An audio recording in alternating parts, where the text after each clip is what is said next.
This is Natural Powerlifting Radio.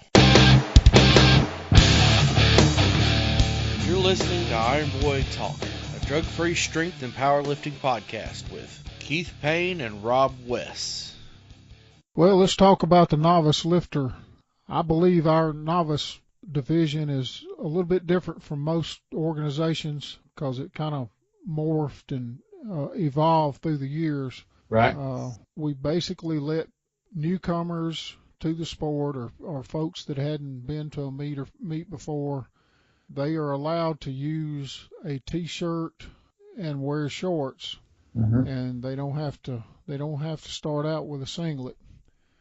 I think a lot of this, goes back to about 2006 when you were running Cleveland County events. And somewhere mid 2000 somewhere. Yeah. So explain how that all came about. Well, I think there was two different perspectives on the novice division.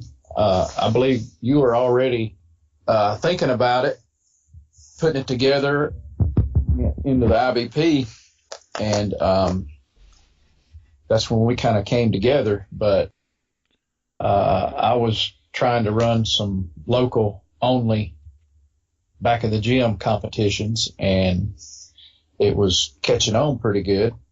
So we needed to implement some rules because I wanted to establish some local Cleveland County only records.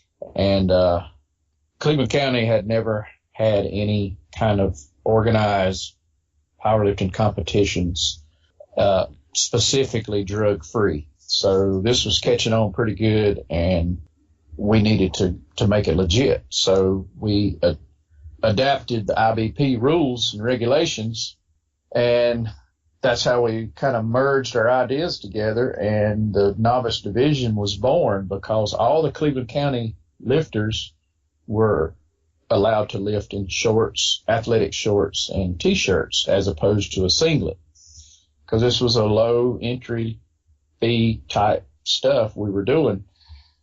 And it was to introduce people to the sport. And again, it was something that had never been done in the area, so it was growing the sport in the area. And once we implemented the rules, it just grew out of hand, and the novice division was born, as I mentioned, and it's grown from there.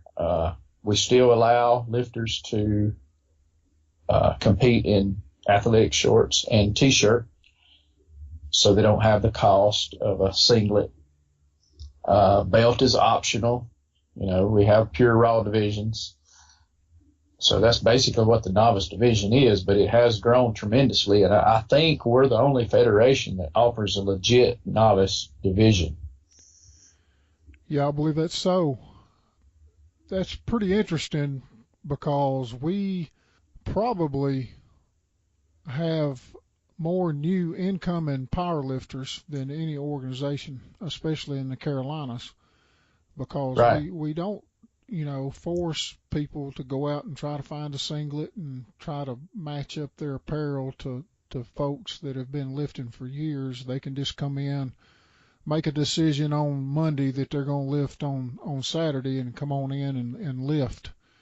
Right. And that grows your entry level folks, and it grows the sport. And it's that is way different from a lot of organizations.